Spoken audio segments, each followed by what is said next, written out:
There is a kind of tiredness that sleep doesn't touch, a heaviness that lingers even after rest, a fatigue that doesn't come from doing too much physically, but from being mentally reachable for too long. You wake up, and before your body fully arrives in the day, your mind is already elsewhere. Notifications, messages, news, updates, expectations, other people's urgency, other people's timelines, other people's problems. Your eyes open, but your attention is already being pulled outward. And without noticing when it started, this became normal. That first being connected felt powerful, convenient, efficient. You could reach anyone, learn anything, be anywhere instantly. You could stay informed, stay involved, stay relevant. And slowly, quietly, the line between being connected and being consumed disappeared. Now your mind rarely rests in one place. It jumps, it scans, it waits. It anticipates the next interruption before the current moment is even finished. And you don't realize how tired you are, because this kind of exhaustion doesn't scream. It hums. It lives in the background. It shows up as irritability you can't explain, as restlessness during moments that should feel calm, as the strange inability to focus deeply on anything for very long, as the feeling that your mind is always slightly behind or slightly ahead, but never fully here.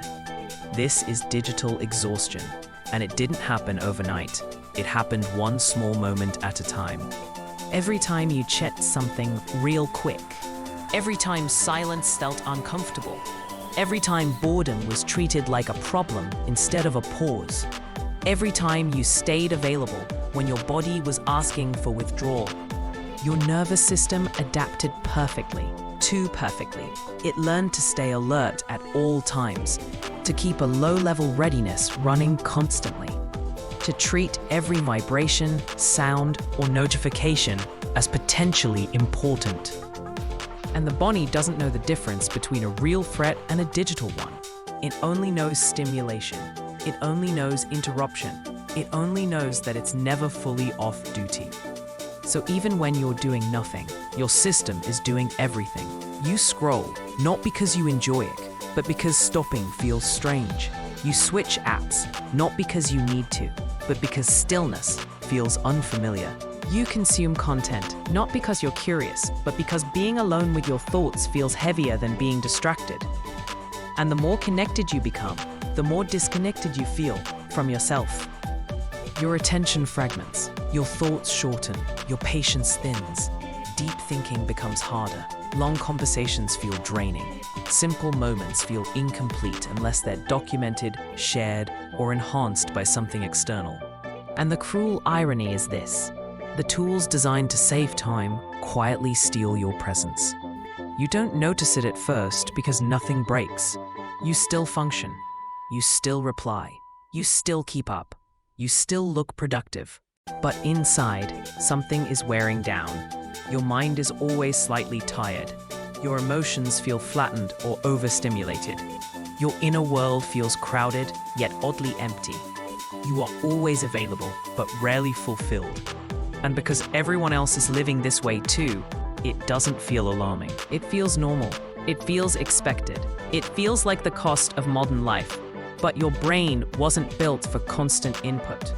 Your nervous system wasn't designed for endless availability. Your attention wasn't meant to be divided into hundreds of tiny pieces every day. Human beings evolved in environments where information was slow, limited, and meaningful, where attention had time to settle, where boredom created reflection, where silence allowed emotional processing. Now, silence is rare. Boredom is avoided. Reflection is replaced with consumption. And without space to process, emotions don't disappear.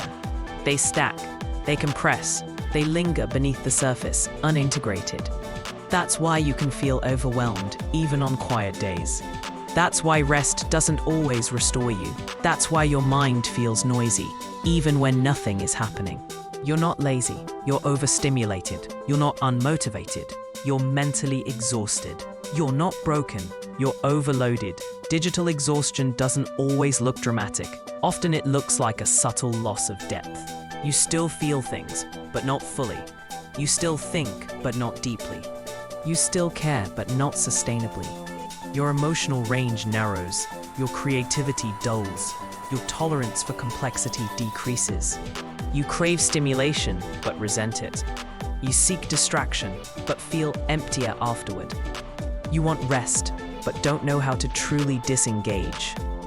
And because your attention is always externally directed, your inner voice grows quieter. Not because it has nothing to say, but because it's constantly interrupted. You lose touch with your own rhythm. You stop noticing what you need. You stop noticing what drains you. You stop noticing when you've had enough. And this is the real cost of always being online. Not just tiredness, but disconnection. Disconnection from your body, from your emotions, from your intuition, from your sense of meaning.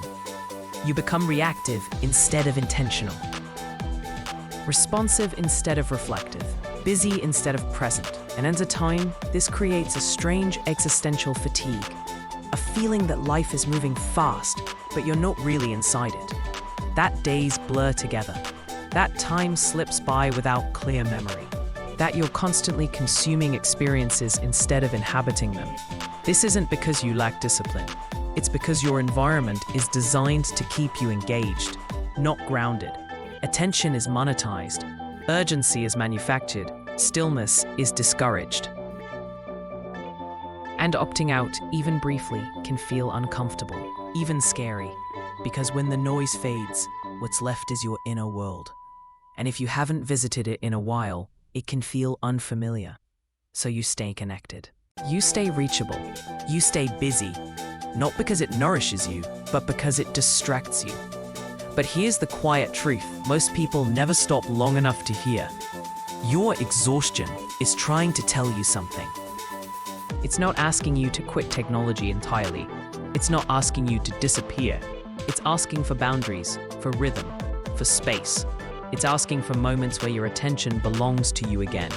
Moments without input. Moments without performance. Moments without the expectation of response. Because rest isn't just the absence of work, it's the absence of stimulation. And without that absence, your system never fully resets. Reclaiming your energy doesn't require dramatic detoxes or extreme changes. It starts with awareness, with noticing how often your attention is pulled, with questioning whether constant availability is actually necessary, with allowing small pockets of disconnection without guilt. It starts when you let boredom exist without immediately solving it, when you sit in silence long enough for your thoughts to slow down, when you give your nervous system permission to stand down. At first, this feels uncomfortable. Your mind reaches for stimulation. Your fingers move automatically. But if you stay, if you breathe, if you allow the discomfort to pass, something surprising happens. Your attention deepens, your thoughts lengthen, your inner world becomes audible again. And slowly, the exhaustion begins to lift. Not because life becomes easier, but because your system finally gets relief. This isn't about becoming less connected to the world. It's about becoming more connected to yourself. Because a mind that never rests eventually loses clarity. A nervous system that never disengages eventually loses balance. And a life lived entirely online slowly loses its texture. If this message feels personal, if it feels like it's describing something you couldn't quote name, then you're not alone. This exhaustion is shared, quietly, globally, invisibly, and awareness is the first upgrade. This is why daily upgrade motivation exists. Not to add more noise, more pressure, or more urgency, but to help you reclaim depth in a world that profits from distraction. To remind you that growth isn't always about doing more, but about creating space. That clarity comes from slowing down enough to hear yourself again. If you're ready to protect your energy, to live with intention instead of constant reaction, and to upgrade your life from the inside out, stay connected with Daily Upgrade Motivation. Subscribe, take a breath, and remember, you don't need to be available to everything to be fully alive.